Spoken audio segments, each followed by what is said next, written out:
berapa minggu berturut-turut, saya lupa pokoknya.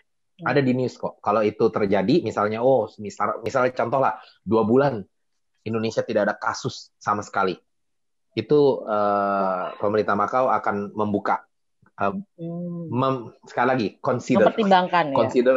mempertimbangkan untuk membuka travel bubble. Why you mad? I got a bag, bro. Name hot in these streets, no Tabasco. But I'm so stuck, that's a fact, yo. And if you think I'm frontin', you can run it back, yo. Go on, run it back. You know that I run it.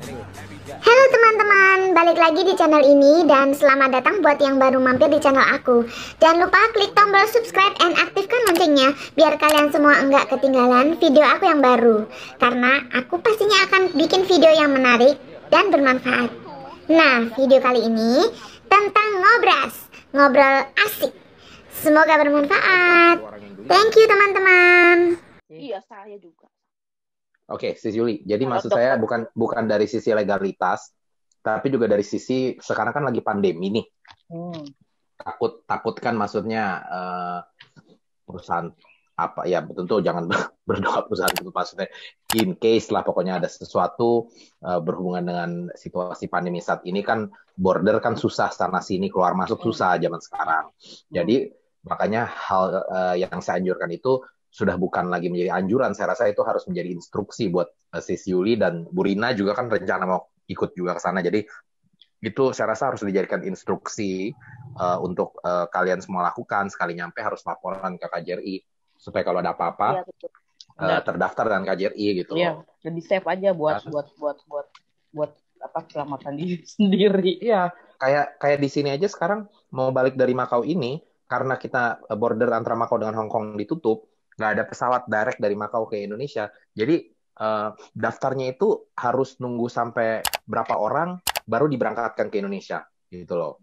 Jadi ribet gitu. Makanya zaman sekarang kalau nggak ada pesawat direct dari Poland ke Indonesia, itu makanya fungsinya kita terdaftar di KJRI gitu. Kalau Poland sih ya ke kedutaan besar loh. Bu Rina, jangan mainin kacamata mulu dari tadi. Ngomong dong sampai. Saya nggak nyaman ini, soalnya dari duduk di atas sampai duduk di bawah ini ditantai. Tapi nggak nyaman kayak gitu sih, Yuli. Nggak nyaman tapi. Iya, tapi kayak nyender nggak nyaman. Ya kita sekarang nyender nih, tadi kan enggak. Tadi kan nggak nyender. Kita yang ngelihatnya nggak nyaman. Oh, sorry. Tapi itu tadi yang aku tadi lihat yang di TDM itu ya, itu bener emang. Apa aku baca foreigner bisa masuk sekarang emang, apa asalkan udah bisa, tapi dari Cina. Yang dari Cina. Yang kemarin kan ada yang kejebak di Cina kan. Ada yang kesian pemegang blue card, dia jalan-jalan ke Cina kan, namanya udah bosen, border pada tutup sana sini kan. Akhirnya ternyata kejebak di sana loh.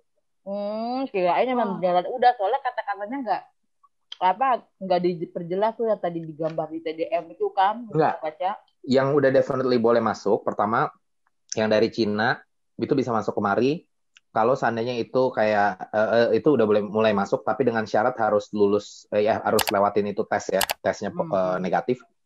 Lalu yang dari luar Cina, misalnya dari Hong Kong, Cina maksudnya dari dataran Cina, yang dari Hong Kong atau dari negara lain itu akan dipertimbangkan dikasih masuk apabila itu berhubungan dengan pertama family reunion. Jadi misalnya kayak saya punya istri, Pastor Juna nih masih belum pegang ID Makau dan terjebak di luar, dan karena saya pegang ID harus dipertemukan. Atau bukan cuma itu, taruhlah kata kita berdua blue card gitu ya, saya blue card, Pastor Juna blue card. Nah, Pastor Juna terjebak di luar, saya ada di dalam Makau, itu bisa dipertimbangkan untuk dikasih izin masuk karena family reunion.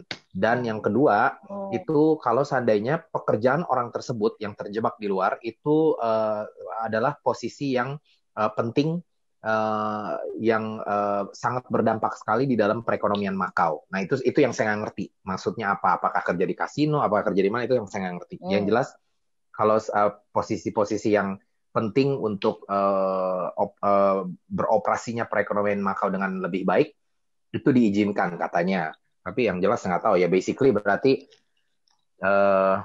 semua approval ya are subject to be considered. by the government. Soalnya nggak ada keterangan lebih lanjut yang digambar itu kan, cuman ada poin yang terakhir itu saya baca non resident worker kayak gitu-gitu kan, kayak punya permit kayak gitu-gitu dibilang gitu kan. Saya pikir nggak disebutin blue card sih, cuma dibilang kayak punya permit untuk work terus dia student, pokoknya non resident worker gitu. Ya, student boleh. Iya, ada tulisan non resident workernya juga. Jadi saya pikir semua blue card holder udah bisa gitu. Karena ada. Enggak semua. Dan dari negara yang jadi kayak baby makanya. Oke. Dari negara yang tingkat COVID-nya tidak tinggi. Indonesia nggak mungkin. Forget it lah kalau Indonesia. Indonesia udah lewat dah. Lewat aja dah Indonesia dah. Ya gak mungkin. Maksud saya tinggi bukan jumlahnya, Yuli. Maksud saya tinggi peningkatannya. Jadi kalau seandainya nih kalau jumlah ya nggak mungkin turun lagi kan, namanya jumlah kasus berarti kan udah terjadi kan. Tapi misalnya nih mulai bulan depan nih, misalnya mulai bulan Desember, peningkatan kasus di Indonesia nih ternyata sudah berkurang. Dalam satu hari tinggal 100, lalu tinggal 20, tinggal 10, lalu ternyata misalnya di pertengahan Desember berhasil untuk tidak ada kasus sama sekali selama berapa waktu itu dia bilang berapa hari berapa minggu berturut-turut, saya lupa pokoknya. Ada di news kok. Kalau itu terjadi misalnya misalnya contoh lah 2 bulan Indonesia tidak ada kasus sama sekali.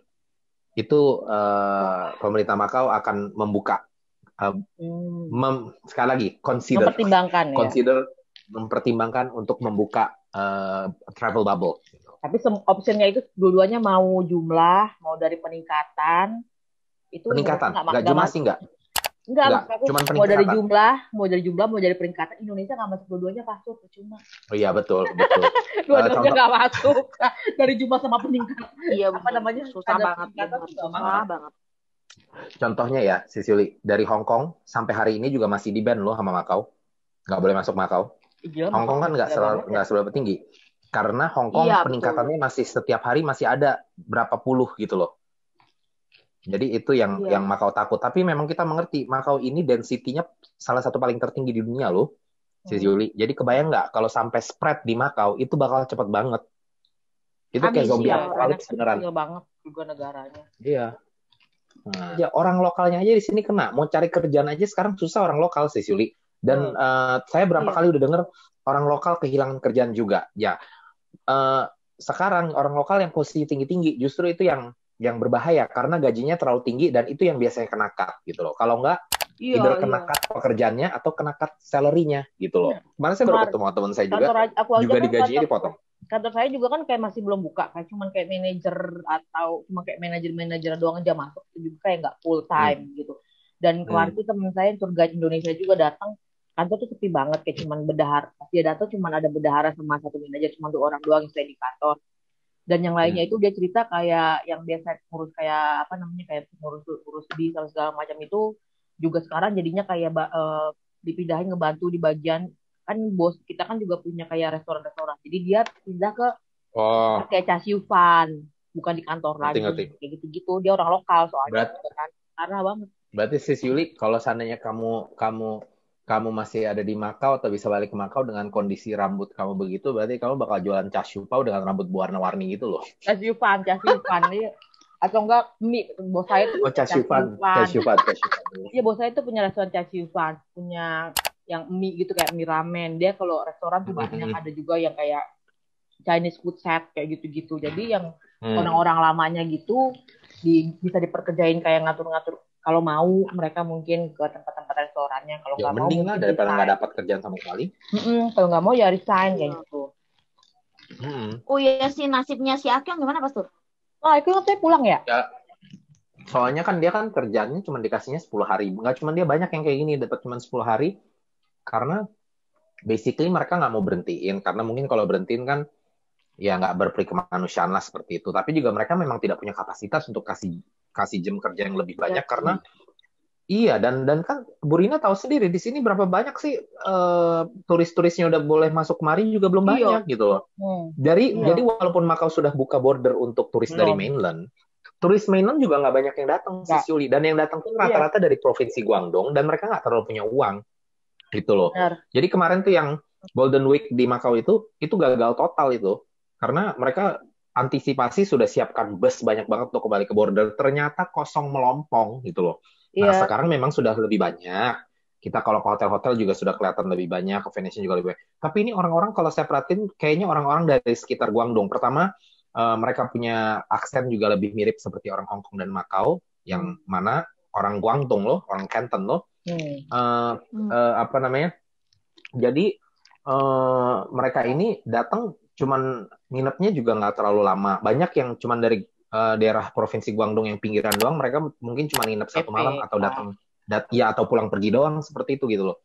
Dan mereka nggak spend banyak juga di sini gitu. Basically mereka cuman karena sudah mumet, karena sudah stuck di Macau, di Cina sudah lama, jadi mereka datang ke Macau loh seperti itu.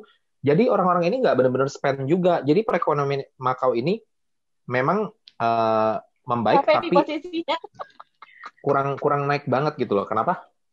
Dia ganti posisi. Sampai di posisinya jadi kalau dipegang ke atas. Jadi saya pegang. Kalau dipegang ke atas kenapa? Nanti posisi pegal dia. Ya, soalnya kalau ke bawah banget nih begini. Emang nggak bisa ditaruh di ini? Saya ditaruh, saya nggak megang tuh itu. Iya, bisa ditaruh tapi terlalu itu menengadah.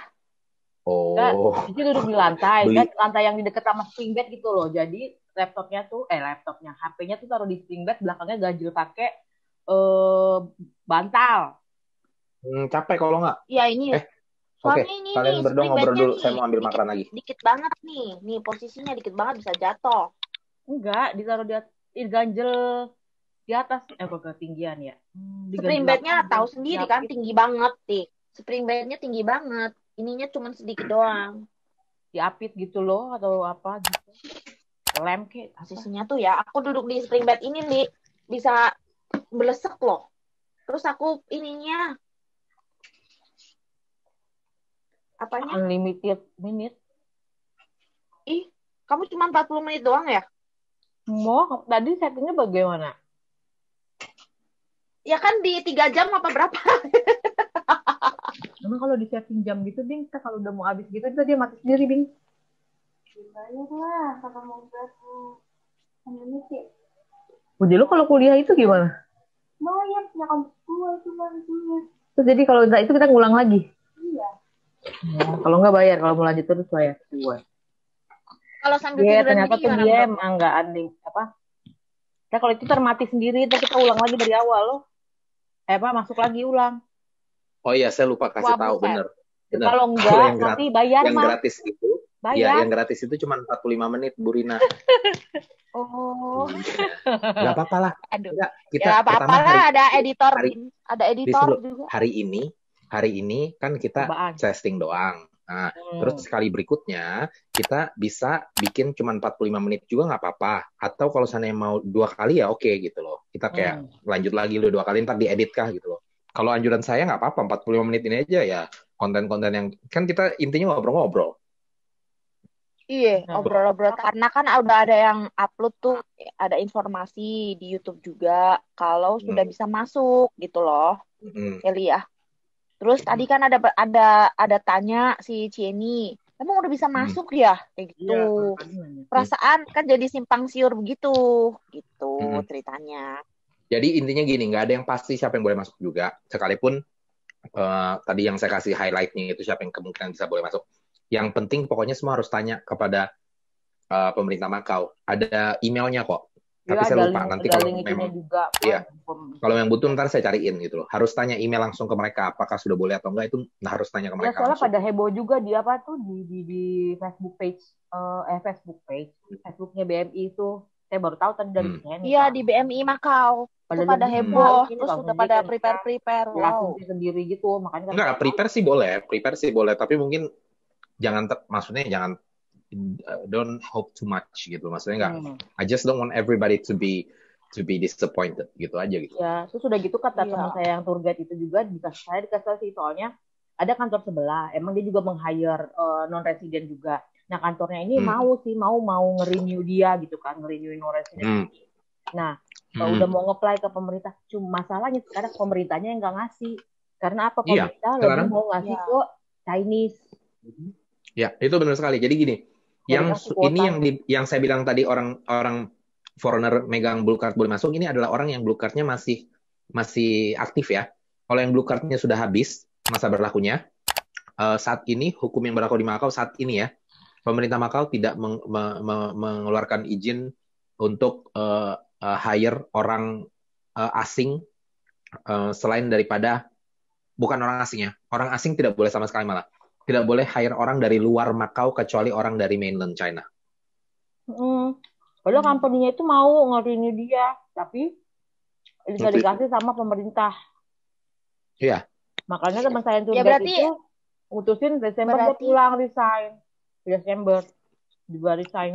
Oke, nggak bakal. Berarti Burina perihal pastikan yang tanya blue card itu, ya berarti perihal yang blue card itu bisa ya masuk ya? Katanya dimulai Desember ya, bisa masuk. Yang tadi saya bilang loh, tidak semuanya. Tidak semuanya. Bukan yang semua blue card holder. Jadi dengan ketentuan pertama mereka yang terjebak di mainland China. Kalau yang di luar mainland China, basically saya akan bilang nggak usah terlalu berharap banyak. Kalau yang terjebak di mainland China, oke. Makanya nih Cihani tadi ngomong gini, bosnya itu nge-suggest. Kan bosnya pengen tetap balik lagi dia ke Makau Cihani. Nah, tapi kan sekarang keadaannya begini. Terus bosnya nge-suggest dia, bilang, oh kalau mau balik saya usahain. Nanti kamu saya terbangin ke Cina, kata bosnya. Dari Cina kamu dikarantina di Cina. Abis itu kan masuk Makau, tapi nanti kamu di blacklist sama Cina sih, tapi nanti bisa masuk Makau. Tapi di blacklist loh, katanya sama Cina. Kenapa di blacklist sama Cina? Lah, katanya bosnya Cina bilang gitu, kalau kamu udah nanti masuk Cina, kan nanti dikarantin di Cina 2 minggu, abis itu kamu boleh bisa masuk Makau, tapi nanti kamu kena blacklist gitu loh katanya. Ya kan dia nggak butuh masuk ke Cina. Kecuali ya, katanya di Cina tapi kamu bisa masuk ke Makau, digituin sama bosnya. Yang penting kamu balik ke Makau. Disaranin kayak gitu memang. Tapi masalahnya kenapa ya? Kena blacklist. Jadi dia masih punya impian mau ke tembok besar Cina. Intinya, saya punya anjuran adalah begini. Ini untuk semua orang, termasuk yang mau jalan-jalan dan segala macam. Pada saat kita berbicara tentang travel, saat ini harus prepare. Itulah makanya disebut new normal. Travel yang berhubungan dengan kerjaan aja, pastikan memang negara tersebut peraturannya belum berubah. Dan kalau berbicara perubahan, nggak fair lah apalah. Nothing is fair at the moment. Karena every government will think the best that they think would be for their people. Gitu. Jadi, setiap government bisa merubah seenaknya aja saat ini. Dan itu memang mereka punya hak gitu loh. Jadi semua harus prepare gitu. Itu yang saya maksud, makanya itu berbicara kerjaan. Kalau berbicara jalan-jalan, oke. Ada kan sekarang juga udah mulai ada travel bubble dan lain sebagainya. Ya semua harus prepare juga. Karena apa? Masa perjalanannya lah, ada cek ininya, cek itunya lah, sampai di sana di karantinanya lah dan lain sebagainya. Itu harus diperhitungkan gitu loh. Jadi termasuk hal seperti ini nanti bisa di blacklist lah. Karena saat ini benar-benar sudah tidak menentu. Basically, semua yang sudah kita pelajari selama ini, peraturan pemerintah, peraturan imigrasi di negara manapun juga, baik itu di Makau, Hong Kong, Cina, mau Singapura lah, Australia lah, saya sering bolak-balik pergi ke Australia, itu pokoknya sudah nggak bisa dirilai lagi kita. Karena saat ini benar-benar peraturan semua, kita ini masih di dalam masa darurat saat ini, kita we're not back to normal, gitu. Kita masih di masa darurat, gitu. So everybody just have to be aware of this and be prepared, and everybody has to accept this, whether you like it or not. Betul loh. Di Eropa juga kayak di Eropa juga katanya lagi mulai naik lagi kan, kasusnya mulai naik. Bolak-balik pergi ke Australia. Itu pokoknya sudah nggak bisa dirilai lagi kita, karena saat ini benar-benar peraturan semua, kita ini masih di dalam masa darurat saat ini, kita we're not back to normal gitu. Kita masih di masa darurat gitu. So everybody just have to be aware of this and be prepared, and everybody has to accept this, whether you like it or not. Betul loh. Di Eropa juga kayak di Eropa juga katanya lagi mulai naik lagi kan, kasusnya mulai naik lagi gitu. Kayak teman saya juga di Jerman, dia bilang mulai siaga lagi gitu. Terus di Paris juga kayak Kameri mulai naik lagi. Jadi kayak mulai ngadain kayak model-model PSBB gitu lagi lah, yang Cuman kalau misalkan sama Uni Eropa katanya mereka misalkan kalau dari Paris mau ke Poland gitu nggak akan kena karantin. Cuman kalau yang Inggris tadi juga kan harusnya nggak kena karantin, tapi karena siaga lagi, jadi kalau dari Inggris mau datang kalau ke Uni Eropa situ dia akan kena karantin gitu karena ya ini karena ada peningkatan lagi di Uni Eropa. Jadi ya nggak cuma. Ya logikanya gini aja. Hong Kong sama Makau itu kan nggak pernah ada masalah antara pemerintahnya. Coba bayangkan, Makau sampai ke tidak mengizinkan orang Hong Kong masuk ke Makau dengan tanpa karantina. Coba bayangin. Bukan cuma itu loh, masyarakat Makau, pemegang ID Makau ini, balik ke Makau tanpa terkecuali semuanya sampai hari ini masih harus dikarantina. Padahal Hong Kong mulai bulan depan mereka sudah boleh orang Hong Kong yang masuk ke Makau terus mereka mau balik ke Hong Kong itu nggak usah dikarantina lagi orang Hong Kong gitu ya. Tapi orang di Makau, pemerintah Makau tetap tidak mengizinkan warga Makau yang masuk ke Hong Kong untuk balik ke Makau tanpa karantina gitu loh. Yang udah tidak ada karantina sekarang yang dari mainland. Gitu ya, karena mainland juga nggak semua loh, karena ada daerah-daerah yang beberapa daerah yang masih tinggi itu nggak boleh, harus dikarantina. Jadi bayangkan itu satu negara. I really praise, gue benar-benar praise banget gue ke pemerintah Makau. Maksudnya jadi kan maksudnya terbukti ada resultnya gitu yang zero case. Iya. Makanya kemarin sebenarnya sih, aduh gila, coba bisa di-apply ke Indonesia gitu, tapi kayaknya nggak mungkin sih, cuman berharap aja. Karena gini, Indonesia terlalu pertama masyarakatnya masih banyak yang maaf kata ya tidak mau dengar kata gitu loh, karena mungkin banyak simpang siur informasi. Jadi bingung mau yang mana yang dipercaya.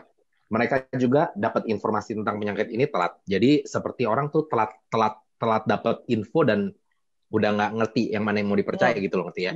Nggak gampang memang memberikan informasi kepada negara seperti Indonesia karena penduduknya besar sekali, banyak. Jadi dan berbentuk kepulauan, jadi agak-agak. Nah, kalau Makau, ya saya juga akuin kenapa itu lebih mudah untuk Makau karena penduduknya saja hanya 650.000 orang dan geografis kita sangat kecil sekali, gitu loh. Ditambah pemerintah memberikan informasi dengan cepat. Kalau sampai Makau kena spread sangat cepat, itu bahaya sekali karena kita salah satu tempat yang populasinya sangat padat sekali, sangat dense sekali, gitu loh. Jadi lebih baik pencegahan daripada penanggulangan seperti itu. Wow. Nah, kan? Risiko juga bisa sewaktu-waktu di tengah kontrak yang baru itu diberhentikan. Itu ada, nggak mungkin nggak gitu ya. Jadi walaupun bukan berarti pasti diberhentikan, tapi ini adalah sesuatu yang saya anjurkan setiap orang harus siaga sudah kalau udah zaman sekarang gitu loh. Contohnya untuk perpanjangan kontrak ini aja, seperti tadi Bu Rina juga sudah tahu dan saya sudah jelaskan lagi bahwa saat ini pemerintah Makau tidak memberikan perpanjangan kontrak kepada seluruh pekerja migran yang bukan berasal dari mainland China. Jadi nggak cuma pembantu, tapi juga itu termasuk waiter. Jadi hemat saya, maka petugas keamanan, security guard juga salah satunya. Kalau hemat saya ya. Untuk itu Bu Rina harus pastikan apakah nanti Bu Rina putuskan untuk tetap perpanjang kontrak di sini.